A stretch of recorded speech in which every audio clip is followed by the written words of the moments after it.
There are some things in this world that get measured wrong from the start. A woman's worth among them. I have lived long enough to watch the land take men who thought themselves invincible and spare the ones nobody counted on. Long enough to know that the cruelest auction in any frontier town isn't the one where cattle change hands. It's the one where women stand on a platform and wait to find out what they're worth to strangers. The Panic of 1873 did many things to the territories. It bankrupted merchants who had been prosperous since before the war. It turned homesteads back to prairie. It sent women east to west with nothing but a carpetbag and a name that meant less with every mile. It created an economy of desperation dressed up in Sunday manners, men who needed labor calling it courtship, agents who sold contracts calling it matrimony. Caldwell's Creek, Kansas, understood this language fluently. It was a town built at the intersection of cattle money and borrowed time, 11 miles from the Redstone Range, 40 from the nearest circuit judge, and roughly a century from anything resembling mercy. The false-fronted buildings along the main thoroughfare had been painted once, maybe twice, and the wind had been working on them ever since. The church steeple pointed skyward with the conviction of a man making promises he wasn't certain he could keep. The bank, by contrast, had been freshly whitewashed that spring. Warren Holt believed in visible prosperity the way other men believed in Scripture. It is September of 1873, and the eastbound train is 40 minutes late. The platform at the Caldwell's Creek depot smells of coal smoke, dried manure, and the particular anxiety of men who have been waiting in direct sun longer than their patience was built for. 11 of them stand or lean along the platform edge, ranchers, a telegraph operator, a German farmer with hands the size of shovel blades. Behind them, a loose crowd of townspeople who came for the spectacle rather than the transaction. Women in calico whisper behind gloved hands. Children sit on the fence rail until their mothers pull them down. Samuel Pruitt, matrimonial agent out of Wichita, stands at the center of the platform with the confidence of a man who has never personally experienced public humiliation. He is 43 years old, broad through the middle, with a waxed mustache and a ledger. He consults more often than necessary. He has organized 3 of these arrangements in the past 18 months. He considers himself something of a craftsman. The train arrives in a billow of white steam that briefly erases the town from view. 9 women step down onto the platform. They are arranged, without being told, into a kind of instinctive order. The youngest and most conventionally presentable at the front, the rest graduating backward by some silent calculus of anxiety. They carry carpet bags and small trunks. They wear their best dresses, which for most of them means their least worn. Their faces hold the careful stillness of people who have been told to make good impressions and have no remaining resources for anything else. Eliza Cross steps off the train last. She is 27 years old, which in the economy of this particular transaction might as well be 50. Her hair is dark brown, pulled back with a bone hairpin of carved bone, one end cracked and repaired with black thread. Her eyes are a grey-green that catches the afternoon light and holds it. Her nose was broken at 14 in an accident involving a collapsed shelf in her father's dry goods store, and it healed with a slight leftward lean that her face somehow accommodates without apology. She stands at 170, which puts her eye to eye with most of the men on the platform, a fact none of them appear to welcome. Her dress is the color of a winter sky, blue gone gray with washing. The brown coat over it has been mended at both elbows with thread that nearly matches. She carries a single carpet bag of cracked leather, the brass fickle on its clasp, long since replaced with a strip of rawhide. The bag is not light. She carries it like she has carried heavier. Pruitt does not introduce her first. He introduces her last, after the other 8 women have found their men with the efficient goodwill of a transaction where everyone gets what they expected. Miss Catherine from Ohio, accomplished in domestic arts. Miss Ruth, a widow, excellent cook. Miss Agnes, young, healthy, comes from a large family. This offered with particular emphasis to the German farmer, who nods and steps forward immediately. One by one the platform thins. Eliza watches the horizon past the railroad tracks, where the Kansas prairie runs flat and amber to the edge of the visible world. She has practiced this, finding something in the distance and anchoring herself to it so that whatever is happening nearby loses its power to enter the body as shame. She learned this in Wichita. She learned it the hard way, which is the only way it sticks. And finally, Pruitt says, and there is something in the finally that contains an entire verdict, Miss Eliza Cross of Wichita, 27 years of age, experienced in household management and, he consults his ledger, though he has it memorized, general domestic operations. He does not mention the saloon.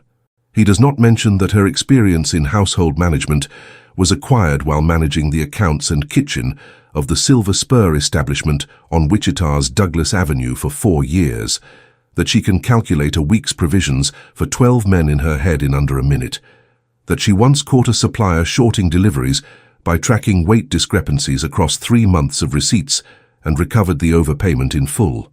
He does not mention these things because they are not the currency this platform trades in.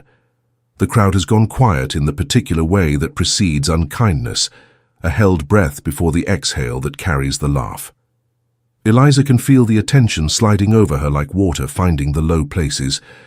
The men who had not yet claimed their selections look at her and then at each other with the silent communication of people who have collectively decided something without needing to discuss it.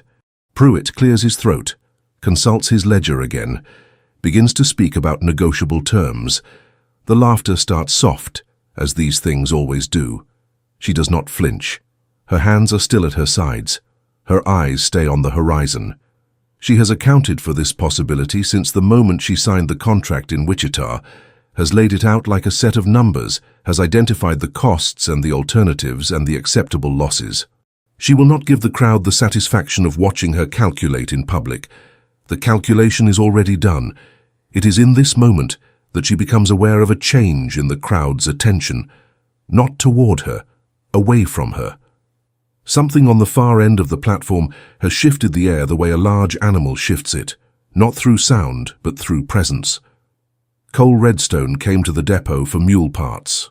This is a fact he will not feel the need to explain to anyone, because he rarely feels the need to explain anything, and because the mule parts are evidenced by the wooden crate already loaded in his wagon at the far end of the hitching post. He is 35 years old, built in the manner of a man who has done hard work since before he was old enough to choose it. His hair is black with threads of silver at the temples that arrived 10 years early and stayed. His eyes are the brown of creek water over amber stone. They catch light in a way that looks warm, until you realize the warmth is assessment, not welcome. The scar along his jaw runs from the left side of his mandible down to the base of his neck in a thin, pale line that speaks to something sharp and close. Not a war wound. Men who ask don't get told. He wears a dark leather vest over linen that was white in a previous decade, trousers tucked into boots that have been resoled twice. He carries no visible weapon in town. This is a choice, not a lack. He stops at the edge of the platform crowd and reads the scene in the way a man reads terrain. Not the individuals, but the structure of the thing, the way the weight is distributed, where the pressure is, what the ground might do if tested. His eyes move to Pruitt, to the ledger, to the men who have already departed with their selections and the men who have not moved. Then to Eliza. He watches her for a moment, that she is not aware of because her eyes are on the horizon, and her jaw is set and she is somewhere inside herself, where the crowd cannot reach her. What he sees, though he will not name it for months, is not beauty, and not pity, and not the transaction. It is the posture. The absolute refusal to let the body confess what the circumstances are demanding it confess. He descends the platform steps, crosses the gap and speaks to Pruitt in a voice calibrated for business. "What's the contract?" Pruitt blinks, looks from Cole to Eliza, and back to Cole with the expression of a man reassessing a situation he thought was resolved. "Mr. Redstone, that is, I had understood you weren't—" "The contract." The transaction takes 4 minutes. Cole pays the fee, signs the transfer document, takes his copy and folds it into the breast pocket of his vest with the same motion he would use to pocket a receipt for lumber. Eliza has turned from the horizon. She looks at him directly, not with gratitude, not with relief, but with the careful attention of someone trying to understand the nature of a thing before committing to it. He meets her eyes for approximately 3 seconds. She cannot read what is behind them. She suspects that is intentional. "Wagons at the end of the post," he says. "We're burning daylight." She picks up her carpet bag. The crowd parts to let them through, and in the silence behind them, she can hear the recalibration happening, the whispers rearranging themselves into new configurations, the laughter that had been forming dissolving into something more complicated. The wagon is practical and undecorated, built for land and work. The crate of mule parts is loaded in the bed. She puts her carpetbag beside it and pulls herself up to the bench without waiting for assistance. Her boot catches briefly in her skirt. She manages. They roll out of Caldwell's Creek at a pace set by the two draft horses, steady and unhurried. The town shrinks behind them into the flat distance. At the second mile, he produces a folded sheet of paper from the same breast pocket as the contract and sets it on the bench between them without comment. She picks it up. Written in a tight, economical hand are 14 items: the hours the ranch runs, the meals expected, the state of the supply cellar, the location of the tools she will need, and a note at the bottom that the previous cook left the lard supply in a condition requiring immediate attention. No promises, no mention of the platform, no architecture of expectation beyond what the ranch requires. She refolds the paper and holds it in her lap. The prairie moves past them in its vast amber indifference. The afternoon light is going gold and flat across the grass. They are passing the western edge of Caldwell's Creek, where the last buildings give way to open land, when Eliza notices a man standing on the freshly whitewashed steps of the Holt Banking and Credit Building. Heavy-set, well-dressed for a town this size, with a grey wool suit and a moustache maintained with more care than most men out here give to anything. He holds a coffee cup he isn't drinking from. Warren Holt watches the wagon pass. She would not have paid particular attention to him. She doesn't know him yet, doesn't know the name or the weight the name carries in this county, except for what happens next. His eyes move from Cole to her and back to Cole, and something shifts in his face. Not surprise, not curiosity. Something older and more patient than either of those things. The look of a man watching a game board and noting that a piece has moved. Cole does not look at Holt. He adjusts the reins and takes the wagon wide to the left, following the far side of the street rather than the near side, a route that adds perhaps 30 feet to the passage, but creates the maximum distance between the wagon and the whitewashed steps. The movement is automatic, habitual, the navigation of a man who knows exactly where every obstacle lies and has long since determined the safest line around it. Eliza files this away. She is very good at filing things away. The road opens up ahead of them into the long emptiness of the Kansas range. 11 miles to the Redstone property. The sun is dropping toward the western hills, and the light on the prairie is the color of something that once was fire and has since gone quiet. They ride in silence. It is not comfortable silence, and it is not hostile silence. It is the silence of two people who have not yet determined the terms under which they will know each other, riding toward a place where that determination will have to be made regardless. At the 4th mile, a hawk turns lazy circles above the grass to the south, riding the last warm thermals of the afternoon. Eliza watches it until it drops below the swell of a hill and disappears. She does not look at the man beside her, but she keeps the list. The Redstone Ranch arrives before it announces itself. There is no gate, no sign, no marker of the kind that men with pride in their property tend to erect at the boundary of what they own. What there is instead is a change in the land itself, the grass running longer and better tended along the fence line, the posts set at intervals that suggest someone measured rather than guessed, the wire strung taut where on neighboring spreads it sags and rusts. Then the poplar trees appear, a line of them tracking the property's eastern edge, their leaves silver-grey in the failing light, and past them, set back from the road at a distance that implies privacy rather than distance, the house. It is built of limestone. This alone sets it apart from every structure Eliza has seen since the train crossed into Hayes County. The stone is pale gold in the afternoon light, mortared with precision. The walls thick enough to hold the cold in summer and the warmth in winter. A covered porch runs the full front length. The barn stands to the north, painted a red that has weathered to something more honest than red. A dark, dried color like old blood on good wood. A corral adjoins it. In the corral, 3 horses move with the easy restlessness of animals well-fed and under-occupied. It is a working ranch. Everything about it says so. Nothing about it says welcome. But Eliza stopped requiring welcome from buildings sometime around her 23rd year. Cole pulls the wagon to a stop near the porch and sets the brake without ceremony. Kitchens through the main door, supply cellars beneath it, sleeping room at the end of the hall yours. He does not help her down. He does not offer. She suspects this is not rudeness, but rather a form of respect she will need a few weeks to properly identify. She takes her carpet bag from the wagon bed and walks through the front door. The house smells of dust, bacon grease, and the particular staleness of rooms where someone has been living functionally rather than fully. The main room holds a table of rough-cut pine, 2 mismatched chairs, a cast-iron stove that has been recently blacked but not recently cleaned. The shelves hold dishes in no particular system. The floor has been swept but not scrubbed. A man's coat hangs on a peg by the door. Everything else is put away or absent.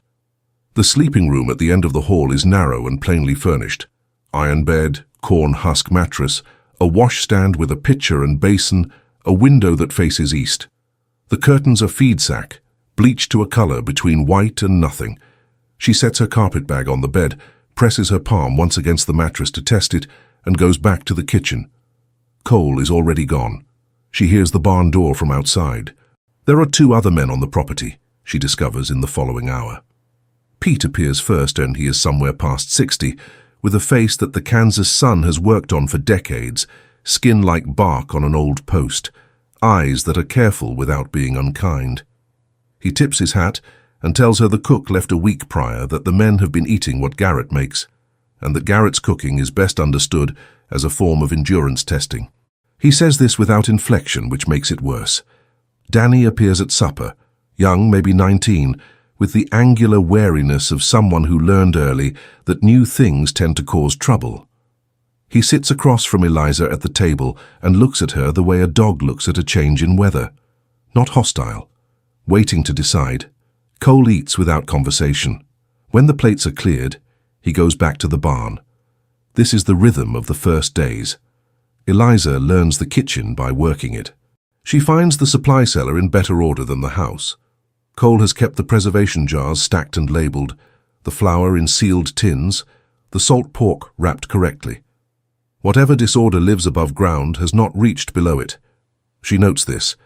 On the second morning, she reorganizes the kitchen shelves into a system that makes preparation faster and takes inventory of what is critically short: lamp oil, coffee, salt.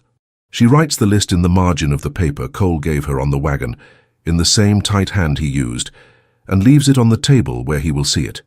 He does not mention it. But the supplies appear 2 days later. On the 3rd day, looking for a pencil in the main room, she opens the wrong drawer and finds the ranch's account ledgers. She does not intend to read them. She closes the drawer, finds the pencil in the kitchen, and goes back to what she was doing. Then she sits still for a moment with the pencil in her hand. In 4 years at the Silver Spur, she tracked every purchase, every delivery, every discrepancy between what was ordered and what arrived. She did it because the owner, a man named Hargrave, had the vision to build a business and the arithmetic of a fence post. She saved him from 3 significant frauds in those 4 years. He paid her fairly for the cooking and not at all for the accounting, which is a story common enough in that era to barely merit telling. She goes back and opens the drawer. It takes her the better part of an afternoon, working quietly at the kitchen table while the house is empty, to build a picture of the ranch's finances. What she finds is not catastrophic. But it is wrong. There is a supplier listed across 6 months of records under the name R. Morse, payments for feed, for wire, for timber, at amounts that are individually unremarkable and collectively suspicious. She runs the figures 3 times to be certain. The total overpaid to R. Morse across the past 8 months is somewhere near $42, not a fortune, but not a number that appears by accident. She closes the ledger and puts it back in the drawer. She does not go to Cole. Not yet. She needs to know if the pattern continues, and she needs to know it with the certainty of completed evidence rather than partial suspicion.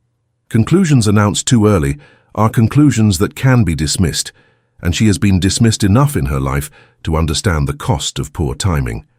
The following morning she is at the kitchen table before dawn, with the ledger open again, when Cole comes in for coffee. He stops. He looks at the ledger, at her, at the ledger. Those aren't yours to read. They were in an unlocked drawer, she says, and there's something in them you should know about. The silence that follows has a specific weight to it. Put it back, he says. She closes the ledger, sets it on the table between them rather than returning it to the drawer. Morse, she says. 8 months, $42 over what your quantities justify. I ran it 3 times. Cole pours his coffee. He does not look at her. He looks out the window at the barn, where Pete is already moving in the grey pre-dawn. When he sets the cup down, his face has not changed, but something behind it has shifted. The way a room shifts when a door opens somewhere else in the house. He takes the ledger, returns it to the drawer. I'll look at it, he says, that is all. He takes his coffee and walks out. But the following morning there is a question written in pencil at the bottom of a clean page left on the kitchen table. An entry from 2 months prior that doesn't reconcile with the others. She answers it in the margin. When she comes back from the chicken yard at noon, there is another question below her answer. This is how they begin to talk. It is 3 days after this, on a Tuesday, that a rider comes down the road toward the ranch at a pace that announces business rather than courtesy. He is a lean man in a grey coat, carrying saddlebags with the bulk of a man who travels with paperwork. He gives his name as Aldridge, says he represents an interest in Wichita regarding an outstanding debt on mule equipment purchased in the spring of 1871. Cole is in the south pasture. Eliza meets the man at the porch. She tells him Cole will be back before sundown and invites him to water his horse and wait. He waits. She brings him coffee and says almost nothing, because saying almost nothing is a skill she has refined to something close to artistry. Aldridge, interpreting her silence as simple female deference, speaks more than he intends to. He mentions the quality of the limestone construction in a way that implies appraisal. He asks twice how many acres are under active use, and once how many head of cattle Cole runs in the summer months. He asks whether Cole has spoken of his plans for the northern range. Eliza answers none of these questions. She refills his cup and asks about the road conditions from Wichita. When Cole returns and hears Aldridge's purpose, he tells him the mule equipment debt was settled in full by bank draft in October of 1871, offers to produce the receipt, and asks Aldridge to leave. Aldridge leaves without pressing the point. He presses his horse harder than necessary down the road back toward town. That evening, Eliza tells Cole everything Aldridge asked. The acreage questions, the herd numbers, the northern range. She delivers it the way she delivered the ledger information, without drama, without conclusion attached, as a set of facts arranged for someone better positioned to interpret them. Cole listens without moving. When she finishes, he is quiet for longer than the information requires. He wasn't here about mule equipment, Cole says. No, she says, he wasn't. Cole picks up his hat from the table and turns it once in his hands. A gesture she has already identified as the one he makes when he is deciding something. He sets it back down. You didn't answer his questions. They weren't his to ask. Something moves at the corner of his mouth. It does not become a smile, but it was in the neighborhood. He takes his hat and goes outside. She hears him talking in low tones with Pete near the barn, the words inaudible but the register unmistakable. The flat, brief exchange of men recalibrating a shared awareness of threat. A week passes. The work of the ranch continues its relentless dailiness. The chickens fed, the eggs collected, the stove blacked, the meals made, the ledger entries checked and cross-referenced. Eliza's hands, which arrived with the particular softness of someone who worked indoors, begin to harden at the palms. On the Friday of that week, Danny comes in from town in the late afternoon with a look on his face that sits somewhere between discomfort and defiance. Folks in town are saying you worked a saloon in Wichita, he tells Eliza, not looking directly at her. That you were...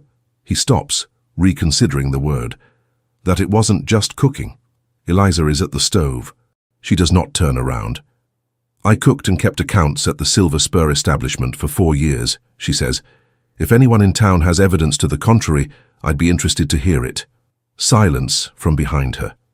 She turns. Danny is still standing in the doorway, his hat in his hands, his young face working through something. I'm just saying what I heard. I know what you're doing, she says, not unkindly. You can set the table if you want to be useful. He sets the table. Later, she hears Cole's voice from outside the barn, quiet and level, which she has already learned means something different than quiet and warm. She does not hear Danny's response, but at supper, Danny is present and silent, and he does not raise the subject again. Whatever was said in the yard by the barn, it was sufficient. Eliza does not ask what it was. She already understands that some things in this household are handled outside her sight, but not outside her benefit, and that the man who handles them will never explain them, and that perhaps explanation is not the point. The sun drops behind the western hills. The poplars at the property line go dark against the amber sky. Somewhere in the south pasture, one of the horses calls out to another, and the other answers. The ranch settles into the particular quiet of a place where the day's work has been done, and the next day's work is already waiting. Eliza Cross sits at the kitchen table with the ledger open in front of her, a pencil in her hand, and a question forming about a name that appears in the older records just twice, written in a different hand than all the others. Warren Holt, August 1871. Terms pending. She underlines it once, very lightly, and closes the book. The morning Eliza brings the R. Morse figures to Cole. The sky is the color of a bruise healing. Purple at the edges, pale yellow where the sun is working its way up behind the eastern hills. She has recopied the numbers onto a clean sheet, organized by date, supplier notation, and variance from estimated market price. It is the clearest possible presentation of what she found. She sets it on the table beside his coffee cup. Cole reads it standing up, which tells her something. A man who sits to read something is prepared to consider it. A man who reads it standing is deciding whether to... Our Morse is a consolidated account, she says. 3 different vendors billing under the same name. The overcharges aren't identical. They vary by amount and interval, which means whoever set this up was careful enough to avoid a pattern visible in any single month. But across 8 months, it accumulates. Cole sets the paper down. I want to renegotiate the contract terms, she says. I can go to town, speak with the vendors individually, and recover the arrangement to fair market. The overcharges stop, and we don't advertise that we noticed. Cole picks up his coffee, looks out the window toward the barn. No, he says. The word is flat as a stone dropped on hardwood. No explanation follows it. He folds the paper she prepared, tucks it into his vest pocket, and walks outside. Eliza stands at the kitchen table for a long moment. She is not a woman who mistakes silence for stupidity, and she does not mistake refusal for ignorance. He read those numbers with the attention of someone who already knew the territory. His no was not the no of a man who doesn't understand the problem. It was the no of a man who has reasons he has decided she doesn't need to hear. This makes her angry in the quiet, controlled way she has learned to be angry. A low fire kept well below the surface, where it can burn without consuming anything useful. She puts the ledger back in the drawer and goes to feed the chickens. The tension that settles over the following days is not hostile. It is the tension of 2 people operating in close quarters with an unresolved difference between them, present in the careful way they move around each other at the stove, in the slightly longer pauses before either speaks, in the fact that the penciled questions in the ledger margin stop for 4 days. The ranch work continues, with its indifferent regularity. The horses need their feed, the eggs need collecting. The salt pork in the cellar is running low again, and she adds it to the list. Pete notices. He says nothing, but she catches him watching her one morning from the barn door, with an expression she cannot fully pass, something between concern and guilt that seems disproportionate to a kitchen disagreement. She marks it and keeps it. On the 8th day after the refusal, she is in the cellar taking inventory when she hears the horses react above her, a ripple of unease moving through the corral, hooves shifting on dry earth. She comes up the cellar steps and out the back of the house to see the south pasture, carrying a column of smoke that is not from the chimney. It is from the east cellar. The structure is a separate barn used for winter hay storage, set 80 yards from the main building, and by the time Eliza reaches the yard, it is well past saving. The walls hold for another 20 minutes before the roof comes down in a column of orange and black. Cole and Danny beat at the ground fire with wet burlap, while Pete works the water line from the trough. Eliza takes the second bucket line without being asked, moving water from the pump to the trough in a rotation that keeps the supply continuous. The horses in the main corral are moved first. This was the right decision, and she made it before Cole had to say it. No animals die. The structure is a complete loss. When the last of the ground fire is out, and the smoke has gone from orange to grey to white, Cole stands at the edge of the ash and looks at what remains of the east cellar for a long time without speaking. Pete crouches near the door frame, what's left of it, and examines the base of the wall. He stands and looks at Cole. Something passes between them that has the shape of a conclusion. Door was latched from outside, Pete says, quietly enough that Eliza almost doesn't hear. Cole says nothing. The hay inside had been cut and stored 3 weeks prior, still carrying the moisture it had been stacked with, which is not hay that catches fire easily in September. She knows this because she inventoried the cellar 2 weeks ago and noted the freshness of the cut in her records. She does not say this aloud. She adds it to the file she is building in the architecture of her mind. A file that now contains the name Warren Holt written twice, Aldridge's careful questions about northern acreage, and the no that arrived without explanation. Holt does not come to the ranch. This absence is more deliberate than a visit would have been, and she understands it that way. A man who sends someone to ask questions and then lets a cellar burn without appearing to offer condolences is a man who wants his message received without his signature on it. It is the behavior of someone confident in his own untouchability. Cole spends the following 2 days in a silence that has texture to it, dense and internal, the kind that processes rather than withdraws. He eats what she puts in front of him. He works the south fence line that had been on the list for a week. He does not explain anything, which she has stopped expecting, but she notices that he takes a different route into town on the 3rd morning and is gone for the better part of a day.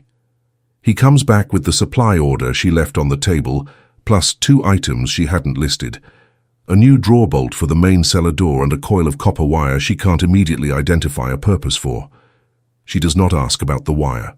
That afternoon, reorganizing the documents she had pulled to calculate the loss from the east cellar fire, she opens the wrong box. It is a wooden crate, not large, sitting behind the main document chest under the shelf where the lamp oil is kept. She mistakes it for the insurance records she is looking for. It has the same dimensions, the same utilitarian construction. The latch is open. She lifts the lid. Inside, folded in thirds with the care of important papers, are land deeds. Multiple copies, triplicate as required for registration. The property described in them is the Redstone Ranch and the surrounding land she is standing on. But the name on the ownership line is not Cole Redstone. It is Redstone Land Holdings, registered in Topeka, Territory of Kansas. She reads the first page twice carefully, then the second. The acreage described covers the 2,200 she knows, plus an additional parcel to the north that she has seen on the map in his desk but assumed was open range. The assessed value written in the notary's hand at the bottom of the 3rd copy is a number that takes her a moment to process, not because she doesn't understand it, but because it is 10 times larger than anything the visible condition of this ranch would suggest to any observer. 10 times what Holt's people were asking about. She stands there in the storage room for the length of time it takes to understand the full geometry of what she is looking at. Then she closes the lid, replaces the latch, and puts the crate back in its position behind the document chest. She goes to the kitchen, she makes coffee, she sits at the table and does not move for several minutes. The questions that come are not romantic ones. They are the questions of a woman who has spent 4 years tracking the distance between what accounts show and what is actually true. Why does a man with this land live as if he has nothing? Why does he buy used equipment and eat beans 3 nights out of 7 and refuse to renegotiate a $42 supplier fraud? Why does he keep the value of what he owns hidden from a town that has had every opportunity to assess it? The answer forms without drama, because it was always there in the pieces she had already collected. Warren Holt's name in the 1871 ledger, Aldridge's questions about acreage and northern range, the panic of 1873 and what it did to men who held visible wealth in the path of creditors, the holding company in Topeka, the no that had no explanation she was permitted to hear. Cole has been protecting this land from something. The protection required invisibility. The invisibility required living below the apparent value of what he owns. And Holt, who has been patient for 6 years according to the ledger entry, is no longer content to wait. She does not take this knowledge to Cole. Not yet. She has learned in the week since arriving that the value of information is partly in its timing, and that a woman in her position, contracted labor in a household that has not yet decided what to make of her, must spend her evidence carefully. What she does instead is go back to the ledger and look for the third time at the entry for R. Morse. The pattern she mapped is still there, unchanged by everything she now knows. But it reads differently with the crate's contents in mind. The overcharges are not large enough to threaten the ranch. They are large enough to be tracked, to be used, to be waived in front of a judge as evidence of financial mismanagement if a man with legal resources and patience decided he needed a reason to intervene in the administration of a neighboring property. She writes nothing down, thinks everything through. Outside, the wind has come up from the south, moving through the poplars in long, dry passes that sound like the land breathing. The afternoon light falls across the kitchen table in a single bar of pale gold. Pete appears in the doorway, hesitates. "Supper ready soon?" he asks. 20 minutes, she says. He nods and turns to go. Stops.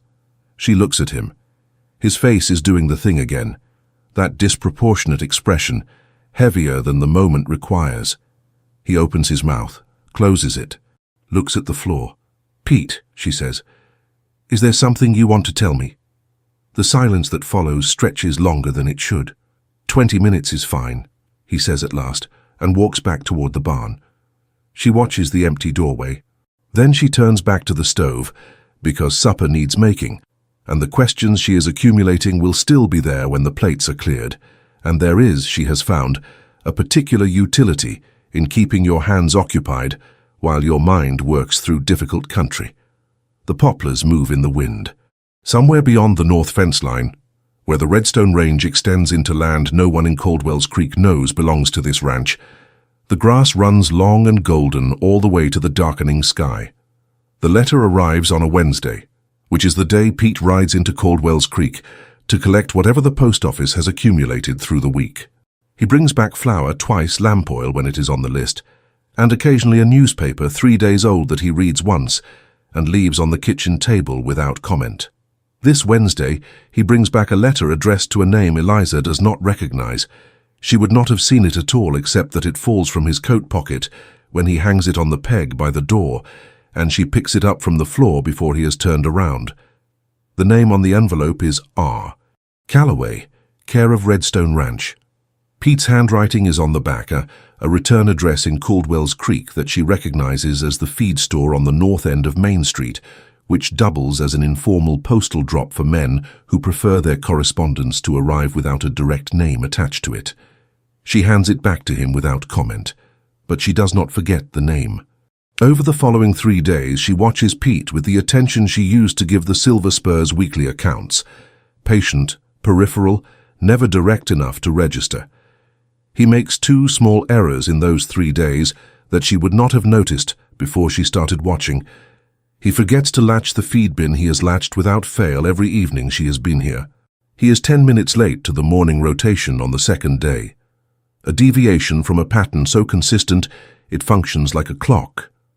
On the 3rd morning, he is at the corral gate longer than the task requires, and when she watches from the kitchen window, she sees him looking north toward the Caldwell's Creek Road, with an expression that has nothing to do with the gate. On the 4th day, she goes to the feed store in town under the pretext of pricing grain. The man behind the counter is named Briggs. He has the sociable nature of someone whose business depends on conversation, and he talks easily about the weather, the price of corn, the state of the road after the last rain. Eliza listens and guides, and eventually mentions that she believes a letter was received recently for a Mr. Calloway, and that she was asked to inquire whether there was a reply.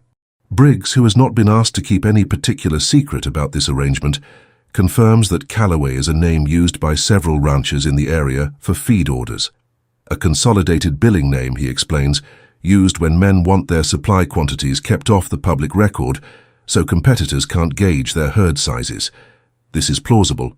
It is also, she notes, exactly the kind of explanation that covers a second use perfectly. She buys the grain at a fair price and drives back to the ranch. That evening she sits with the information, The way she used to sit with a discrepancy in the accounts, turning it over, testing it from each angle, waiting for it to show her its actual shape rather than the shape it was arranged to present.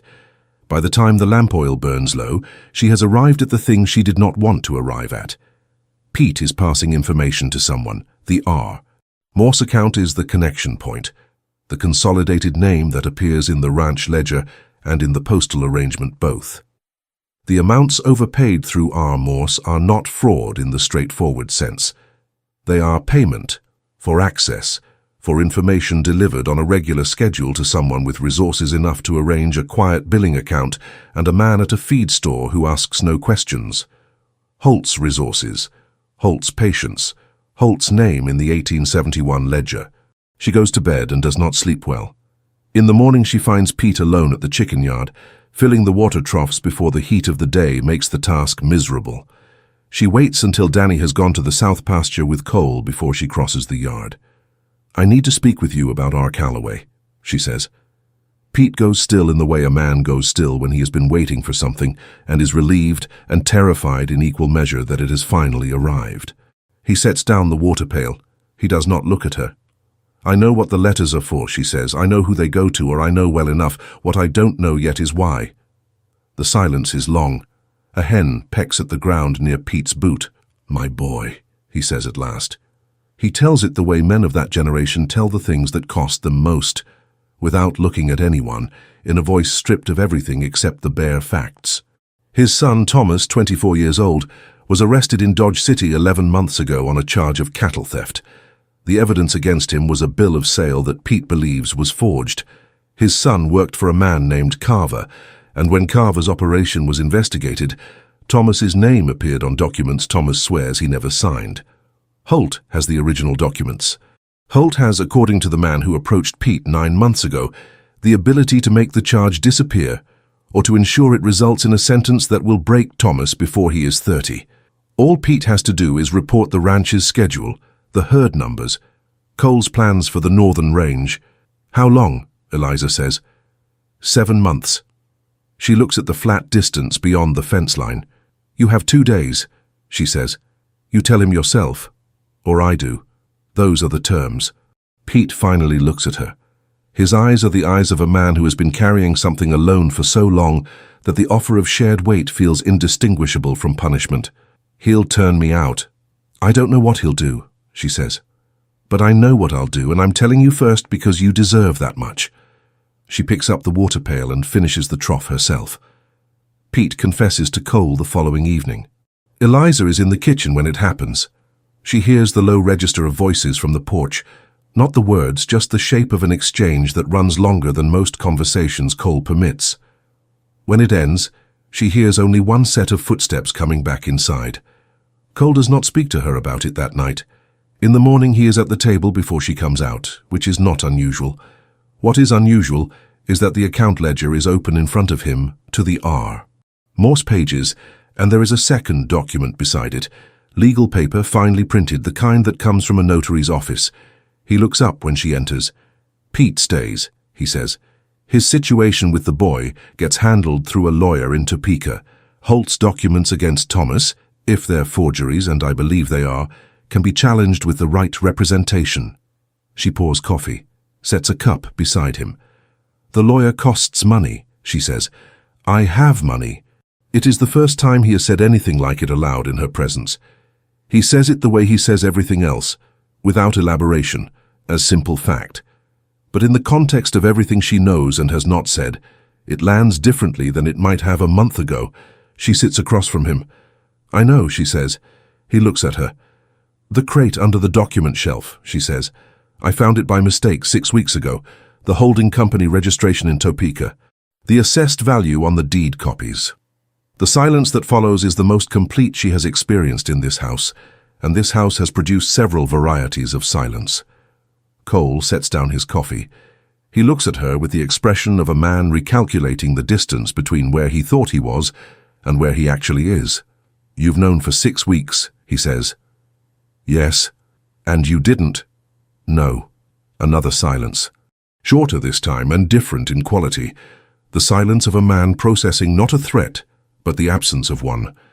He looks at the table, at the account ledger between them, at his own hands, which are flat against the wood. "The Morse renegotiation," he says. "That's why I couldn't let you go." "I'd work that out eventually," she says. "Any visible financial movement would have told Holt you were securing assets before the Northern Expansion registration went through. The registration finalizes in 3 weeks." "I know." He is quiet for long enough that the morning light moves a measurable distance across the kitchen floor. "Eliza," he says. It is the first time he has used her given name without a question attached to it. She waits. "I need someone who understands the full structure to manage what comes after the registration. The accounts, the expansion contracts, the legal interface with the Topeka office." He pauses. "I'm asking if you're willing."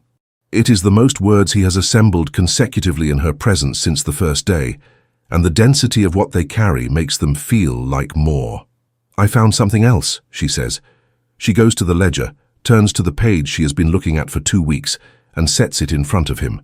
She points to the note of debt Holt claims against the ranch, entered in a different hand than Cole's, dated 14 months prior, bearing a signature she has cross-referenced against every other signed document in the house. "That signature belongs to a man named Aldridge," she says, "the same man who came here with the mule equipment story. He signed it as ranch representative. But there is no record anywhere in your books of him being authorized to represent this property in any financial capacity, and your own signature appears on every other note of debt in this ledger without exception." Cole examines the page. His jaw tightens incrementally. "That note is what Holt intends to use for the lien claim," she says. "He's waiting for the expansion registration to complete, because once it does, the asset value of this land increases enough to make a lien claim worth the legal effort." Cole sits back in his chair. "If I file a formal contestation at the county recorder's office before he can present it," she says, "the note is suspended pending review. That gives your Topeka lawyer time to establish that Aldridge had no authorization. The recorder's office is in Caldwell's Creek. I know where it is. Holt has men who watch that office. Then I'll go on a Thursday," she says, "when Holt takes his weekly lunch at the hotel and doesn't return to the bank until 2. Cole looks at her for a long moment. It is not the look he gave her on the depot platform. That was assessment in the presence of a stranger. This is something that has had weeks to develop its actual shape. "I haven't said yes yet," she tells him. "I know," he says. "I'm asking." She goes to Caldwell's Creek on Thursday morning, taking the smaller wagon and the bay mare who handles the road best. She tells Cole she is going for lamp oil and coffee, which is also true, because 2 things can be true at once, and one of them makes excellent cover for the other. At the county recorder's office, she presents the contestation documents she spent 3 evenings preparing.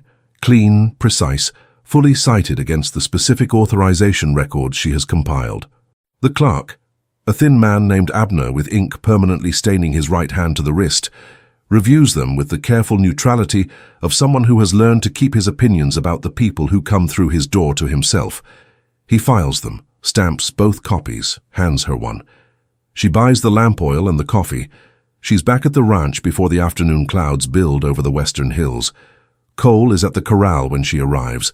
He sees her face before she says anything, and something in his posture, the set of his shoulders, the angle of his hat, shifts by a degree that she has learned, over weeks of careful observation, to read as relief. She hands him his copy of the filed contestation without ceremony. He looks at it, looks at her. He does not say thank you. He says something that, from him, carries considerably more weight than gratitude. "Supper," he says. "I'll cook." She hands him the coffee. "You'll burn it," she says. The corner of his mouth moves. It is the closest thing to a smile she has seen from him since September, and it costs him something, and he gives it anyway. The summons arrives on a Monday. It is delivered by a boy of no more than 12, riding a horse too large for him, with the self-important bearing of someone carrying dispatches for a general. He hands the document to Cole at the front porch and is gone before the dust settles. Cole reads it standing where he is in the morning light, without visible reaction.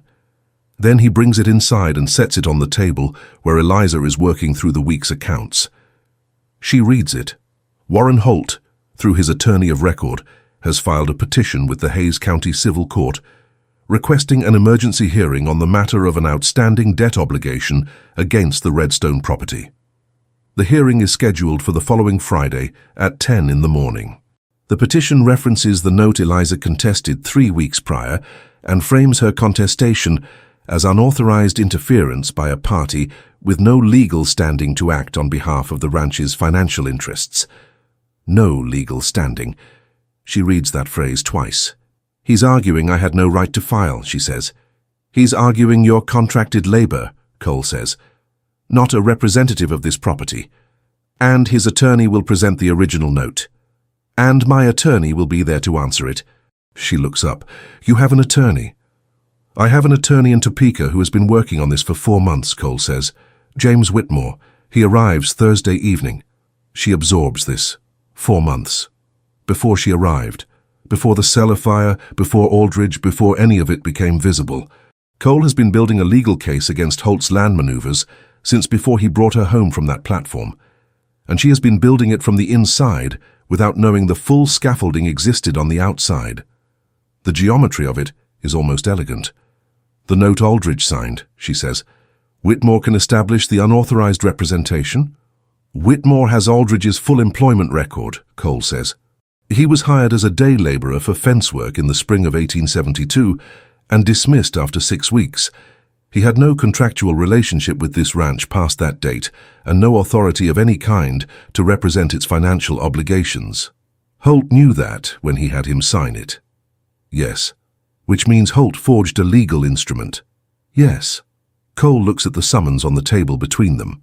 Whitmore also has documentation on 3 other notes in this county that follow the same pattern. Different properties, different laborers used as false signatories, same net effect, leveraged debt claims against land Holt wants access to. The room is quiet for a moment. He's been doing this for years, she says, since at least 1869. She folds her hands on the table. Outside, Pete is moving between the barn and the corral with the steady pace of a man who has had a weight lifted from his shoulders and is still learning to walk without it. Thomas, his son, is expected from Dodge City within the fortnight. Whitmore's intervention in that matter has progressed faster than expected, the forged bill of sale identified, and the case against the boy substantially weakened. She thinks about telling Cole that she is not surprised, that the moment she read Holt's name in the 1871 ledger, she understood the shape of the man. But there are things that don't require saying, and this is one of them. He'll come after my character in that courtroom, she says. If the legal argument fails him, he'll try to make the case that everything filed through my hands is invalid because of what I am. Cole looks at her steadily. Let him try, he says. It is not bravado, it is information. She stores it accordingly. The week before the hearing moves with the particular weight of time that knows it is being watched. Whitmore arrives Thursday as promised, a compact man of 50 with wire-rimmed spectacles and the unhurried confidence of someone who has won in courtrooms that made this one look like a church social. He sits at the kitchen table for 2 hours, reviewing every document Eliza has compiled, asks her questions with the precision of a man who respects accurate answers, and at the end of the review looks at Cole over the top of his spectacles and says simply, "She should be present Friday." Cole says, "She will be." Eliza says, "I intend to be." Nobody clarifies which of them decided first. Friday morning arrives with the cold clarity of a late October day in Kansas. Sky hard and blue above the frost-edged grass, the kind of light that makes everything look both beautiful and final. Eliza wears the better of her 2 dresses, the grey-blue one that has held its color better than the brown coat, and she pins her hair with the bone hairpin repaired with black thread. She looks, she knows, like what she is, a woman who came west with 1 bag and has made do with what she brought. She does not attempt to look like anything else. The Hayes County Civil Courtroom is housed in a building that serves 3 functions, depending on the day of the week. Town meeting hall on Tuesdays, occasional church overflow on Sundays, and on Fridays when the circuit judge is in residence, the closest thing Caldwell's Creek has to formal justice. The benches are filling when they arrive. The whole town has come, which is what small towns do when the largest landholding dispute in recent memory comes up for public airing. Eliza is aware of every eye that moves to her as she takes her place beside Whitmore at the respondents' table. She has been aware of eyes since she stood on the depot platform, and she has learned to let them slide past without purchase. She sets her documents on the table in the order she organized them the previous evening, and folds her hands on top and looks at the front of the room. Cole sits to her left. He has not touched the hat on the table in front of him. His hands are still, which with Cole means something is being managed internally with considerable effort. Holt enters from the side door with his attorney, a tall man named Forsyth, brought in from Wichita, which signals the seriousness of Holt's investment in the outcome. Holt himself takes his seat at the petitioner's table with the composed authority of a man who has arranged the room before he arrived in it. He does not look at Eliza. He looks at Cole with the particular patience of someone who has been waiting for a specific moment for a very long time. Judge Alderman calls the hearing to order. Forsyth presents the petition with the practiced economy of a Wichita attorney who has learned that rural courts respond better to brevity than to elaboration. The debt note is entered into evidence. The amount is stated. The legitimacy of the note is asserted. Eliza's contestation is characterized as the action of an unauthorized party, a contracted domestic worker, with no legal standing to represent the ranch's financial interests, whose filing should be set aside as procedurally improper. Whitmore rises. He enters into evidence Aldridge's complete employment record with the Redstone Ranch. He enters the authorization ledger, showing every individual who held financial representative capacity for the property across the preceding decade, a list on which Aldridge's name does not appear. He enters a notarized statement from the county recorder, establishing that Eliza Cross, as contracted party, residing on and managing the administrative operations of the Redstone Ranch, had legitimate standing to file on behalf of the property's operational interests under Kansas Territorial Statute of 1871, Section 4, which extended administrative filing rights to household managers of record. Forsyth objects to the statute citation. Whitmore has the printed statute. He hands a copy to Forsyth and a copy to the judge. Alderman reads it, overrules the objection. Forsyth pivots. The note, he argues, was signed in good faith by a party who represented himself as authorized. The ranch bears responsibility for failing to make its authorization boundaries sufficiently clear to third parties acting in good faith.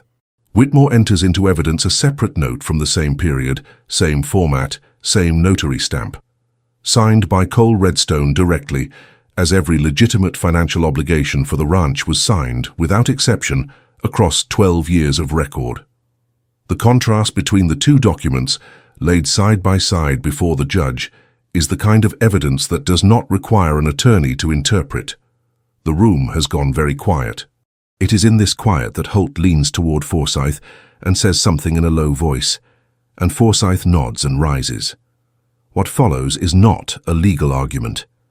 Forsyth's voice lifts to carry past the respondent's table and into the gallery behind it. He speaks about the nature of the administrative relationship between a single man and a woman of uncertain background living on his property.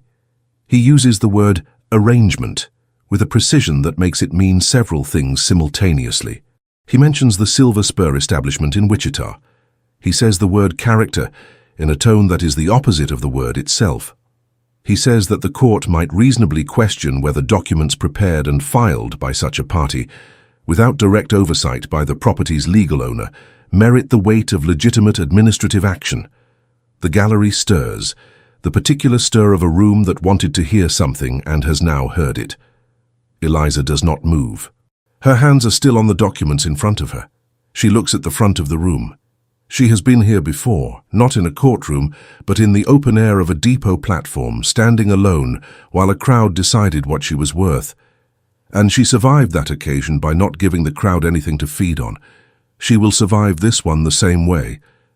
But then, something changes to her left. Cole stands. He does not rise with urgency or anger. He rises the way he does everything, with the economy of a man who does not waste motion, who has decided something and is now simply executing it. He waits for Forsyth to finish his sentence before he speaks, because Cole Redstone is not a man who interrupts, and even now that courtesy holds. "Your Honor," he says, "may I address the court directly?" Alderman looks at him, looks at Whitmore, who gives a small, prepared nod. You may. Cole does not look at Forsyth. He does not look at Holt. He looks at the judge with the directness of a man who has one thing to say and intends to say it with every word in the right place. Eliza Cross acts on behalf of this property because I asked her to, he says. She manages the administrative records, the accounts, and the legal correspondence of the Redstone Ranch with my full knowledge and explicit authorization. I am formally and publicly declaring my intention to marry her, and I am asking this court to recognize that her actions in filing the contestation were not only authorized, but correct. The room does not stir this time. The room stops. It is the kind of silence that falls when something has been said that cannot be unsaid, that has rearranged the available possibilities in a space permanently and without appeal.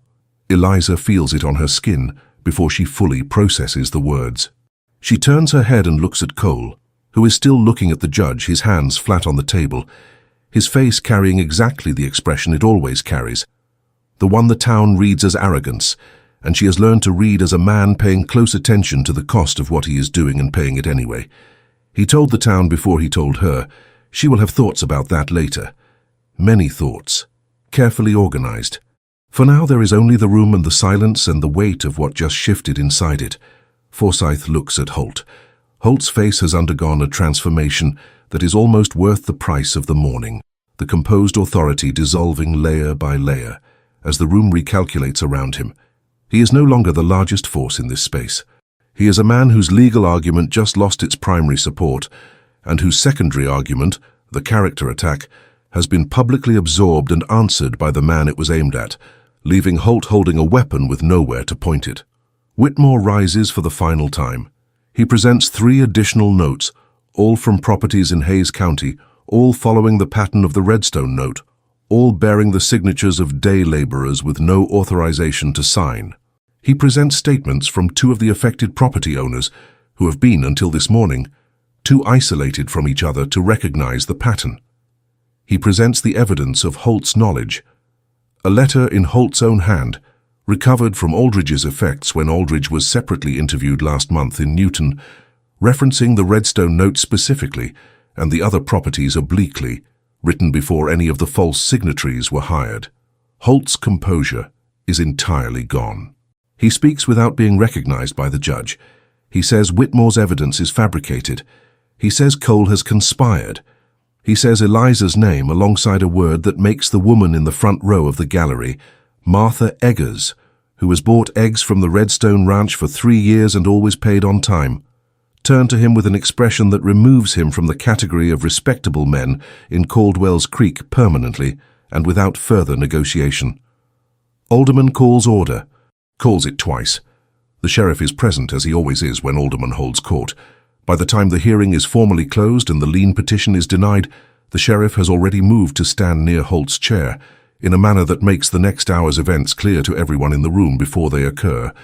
Eliza gathers her documents. Her hands are steady. She has made certain of this. Cole is beside her when she turns, not in front of her, not behind her, beside her in the way of a man who has made a public declaration and is prepared to stand in the physical geography of it.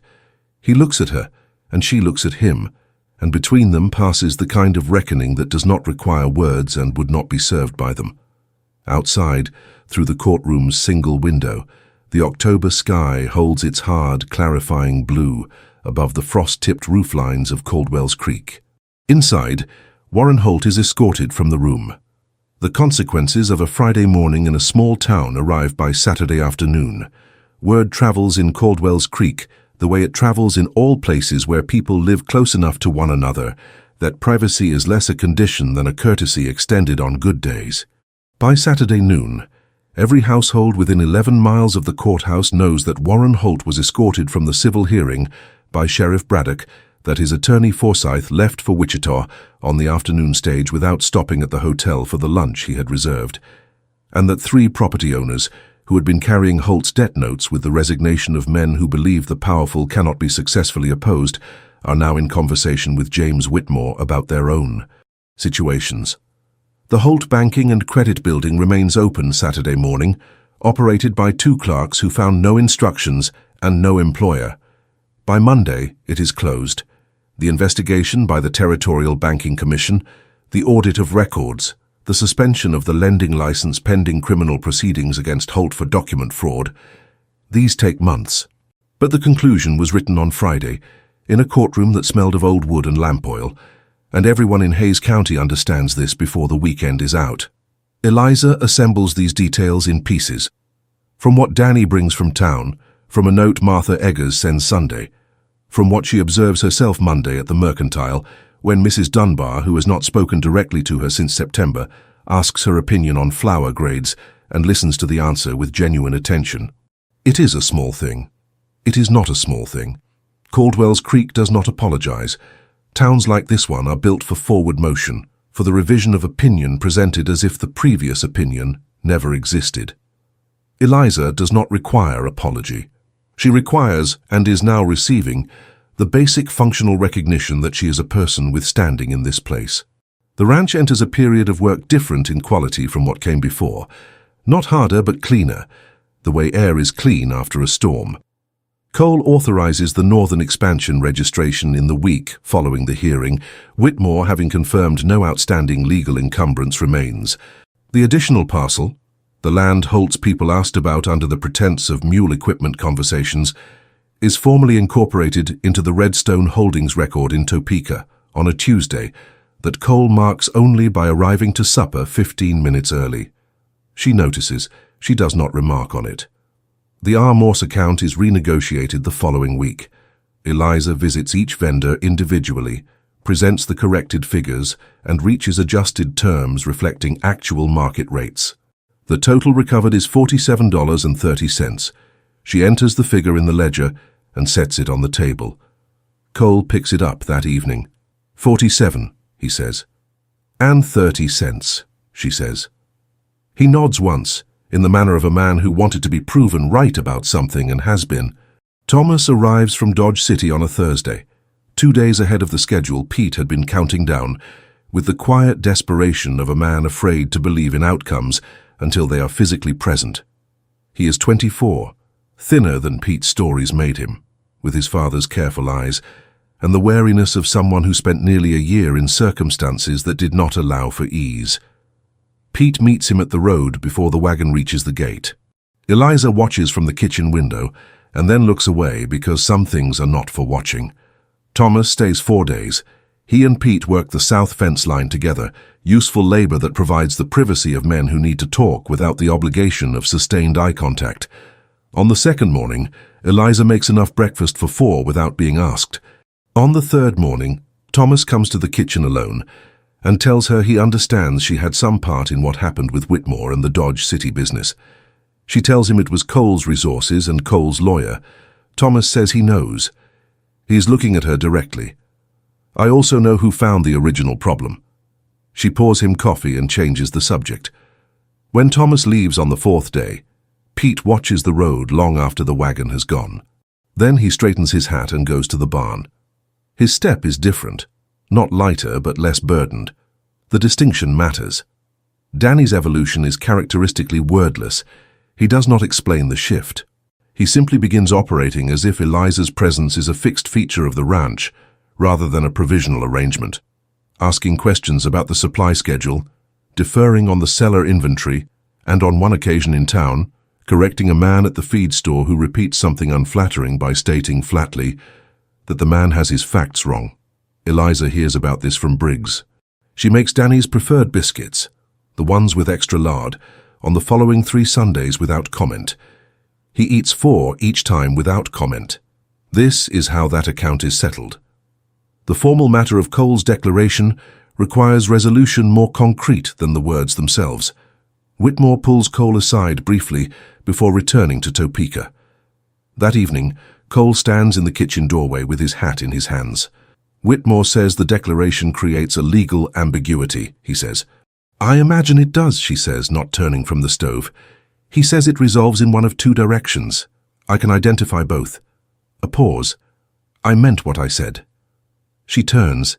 He is in the doorway, turning his hat in the way that means he has decided something and is executing it regardless of the cost. I know you meant it, she says. That isn't the question. What's the question? Whether what you meant and what I need are the same thing. I came here on a contract. I stayed because the work needed doing, and because I found I could be useful here in ways I couldn't be elsewhere. Those are my reasons. They are not the same as what you said in that courtroom. No, he says, they're not. So I need to know if you understand the difference between needing someone capable and wanting that specific person. Because I have been the former to a man before, and I have no interest in repeating the experience. The room is very quiet. Outside, the wind moves through the poplars in that dry, steady way Eliza has come to associate with solitude misread, the kind that doesn't require filling so much as understanding. The ranch ran 11 years without anyone managing the accounts properly, Cole says. I could hire capable. He stops. Starts again with the deliberateness of a man for whom words are expensive, and this sentence is costing more than most. I have not wanted to come in from the south pasture since September. She is still looking at him. That is not a speech, she says. No, he says, I don't make speeches. I know. She turns back to the stove. Supper is in 10 minutes. A pause. Then from the doorway, the quiet exhale of a man who has received something he was not entirely certain he deserved.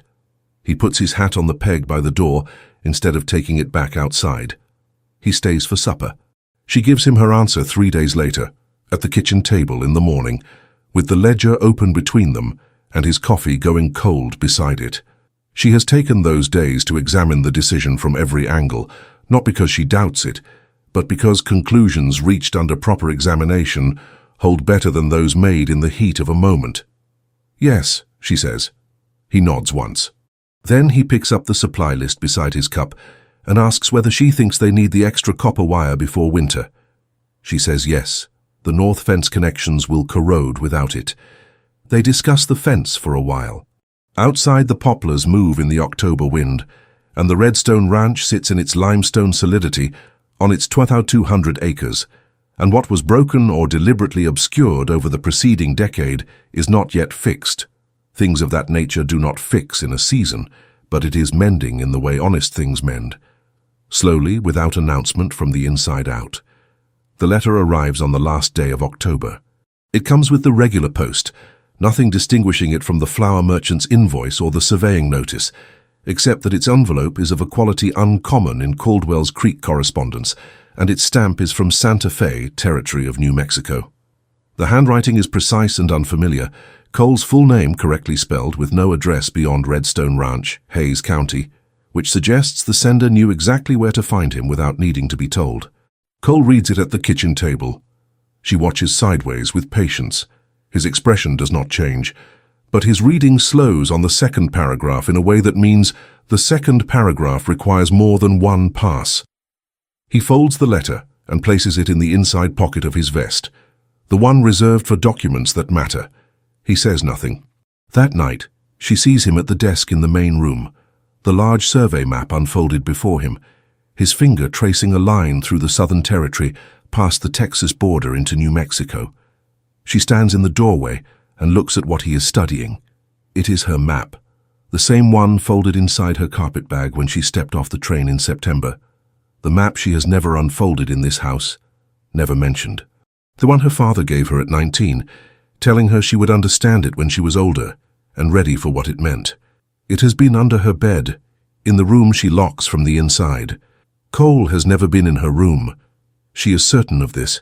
She looks at the map, at the region his finger rests on, at the longitude and latitude marks in the lower left corner that she has memorized since she was old enough to read a surveyor's notation.